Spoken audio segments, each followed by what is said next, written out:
What up? Winbush here. And recently, I took my 3D scanner by 3D Evoc up to the Meta campus because while I was there, I was going to meet up with some fellow game developers in which I wanted to get a 3D scan of them so that I can make 3D avatars of them in case they wanted to use it in their game experiences. Now, I scanned Immature Gamer first, in which I did have a couple of hiccups there, so I'll go through that right now. So as I was scanning him, the one thing that I did notice was he had this black shirt on, in which it was having some trouble picking it up with the 3D scanner. Maybe it's because of the diffused lighting. So I did have him stand up, in which it did a better job of it, but also with his facial hair, like he has a really thick beard and a thick mustache, which is black. So again, I think because of the lighting situation in the hotel room, it wasn't ideal for scanning him in particular, but after he took his shirt off, that gave us a lot more contrast to work with, in which the scanner did a lot better whenever he took his shirt off. Now, when it came to Micah, he had this Hawaiian shirt on, which is very bright. It had a lot of contrast and he didn't have any facial hair. And I noticed right away that the scanner was able to pick him up immediately,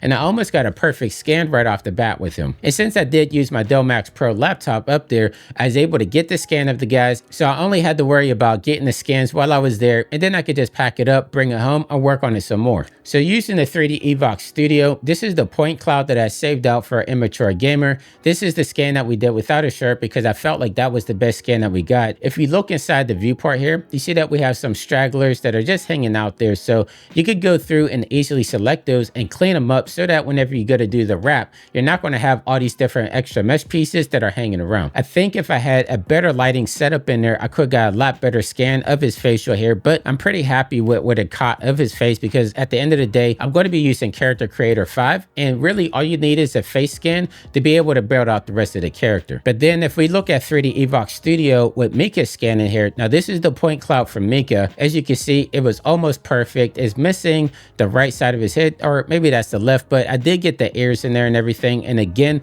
I was able to actually catch his neck and a lot of his face here, which I'm really happy with. And if we look at the bust without the texture, you can see that we caught a lot of detail here inside of his face, which is what I really wanted. And if you look at his collar, you can actually see he has the owner of Epic Games there as a pen, and it really picked that up. So I'm really happy with the results of this scan. Now, when it comes to 3D scanning, no matter if you're using a hardware scanner or photogrammetry, you are going to have to do some cleanup on the back end, which I'm using Cinema 4D. I'm starting with Immature Gamer. I brought him into Cinema, in which you can see the axis is way off to the side. So you're going to want to center that, and then you're going to want to have to align that, and then do some extra cleanup there as well. As you can see, some of the mesh, especially on the inside, there's some chunks in there. So you're going to want to go through, clean that up, and make it as clean as possible, because when we bring it into Character Creator 5, we want to have the best mesh that we could work with. But instead of looking at the time lapse, I have Micah's in Cinema 4D right now. So let me walk you through step by step on how I did the cleanup for this. So with him selected, if I scroll around here, you can see that we have the axes off to the side.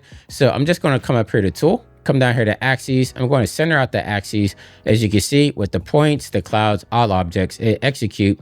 And now you can see the axis is in the middle of our 3D mesh. So now over here in the coordinates, I'm just going to zero everything out.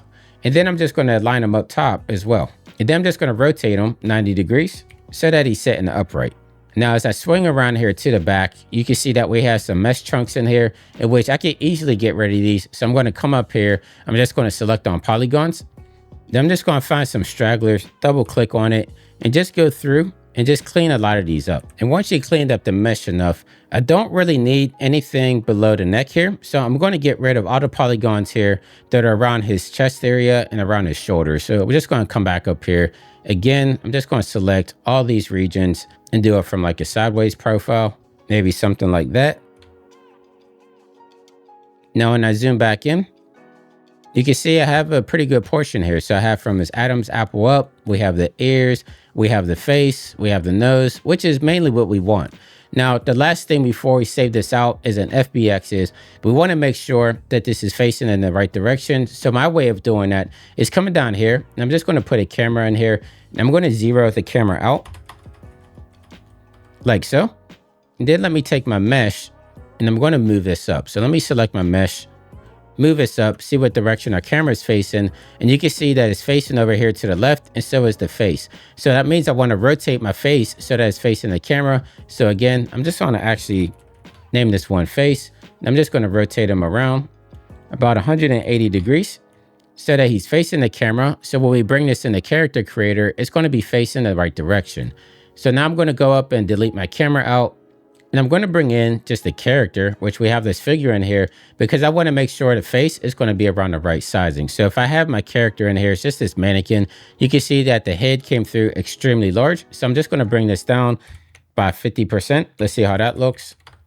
Still a little bit large. So let me knock it down a little bit more, in which that's still a little bit large, but we don't want to make it too tiny so that we retain a lot of the detail. So now we're going to take this figure, I'm going to exit it out, and now I'm ready to save this out for Character Creator 5. So I'm going to come up to File, come down here to Export, and I'm just going to save out in FBX. So now I'm going to open up Character Creator 5 because I have this plugin in there called Headshot version 2. So I should be able to take my mesh that I scanned out, bring it into Character Creator, and make a fully playable character out of the scans. Now with Character Creator 5 opened up, I'm going to take this FBX of Micah. I'm just going to drag and drop it into the viewport, left click and drop it. And then this is going to come up where it says Import FBX. You want to click on Prop, and then we're going to keep our original and just convert all. So if it comes in too bright, you want to come up here to the top where we have like this sun icon. You want to left click on auxiliary light, and everything is just going to be diffused. And then we want to make sure it's imported correctly. So back up here at the top next to high, where we have this little cube, you want to left click on this, and right here where it says front, you want to click on that. And that means that everything imported correctly because now he's face fronting. Now we're going to look for headshot, which is up here in the top left. So I'm going to click on headshot version 2, and then I want to click right here where it says mesh. But if you have an image, you can use an image, but a mesh is going to give you better results. So I'm going to click on mesh, and I'm going to come down here to where it says start head generation. Now I do have a full tutorial on exactly how to do this when I did a scan of Mixmaster Mike from the Beastie Boys. So if you want to see this step by step, you can go ahead and watch that video. I'm just going to time lapse this one until we get to the final results. Then after we bring our 3D Evox scans in the Character Creator, fully realize them out, this is the final results that we have for our 3D avatars. Now we could use this in Unreal Engine 5, we could use this in UEFN or anything that they want. But the next step from here, I'll give this to the game developers. I'm gonna give this to Immature Gaming and the Micah, and I can't wait to see what they do with their own individual characters that we make completely in 3D. Then if you want to see how we can bring these characters into UEFN so that you can have companions following you around, make sure you stay tuned because that's the next tutorial I'm going to be having here within a week or so. And then I want to give a big shout out to Immature Gamer and the Micah. Make sure you look at the description and the comments down below where you can follow them. And then also I want to give a special shout out to 3D Evox for the scanner that they're allowing me to use. And then also I want to give a big shout out to Dell because now your boy's officially a Dell Pro Max ambassador, in which I'll have another video going over what that exactly means. But make sure you follow me for more videos like this. And until next time, stay fresh, keep creating, and I'll catch you in that next video. I'll see you soon. Take care.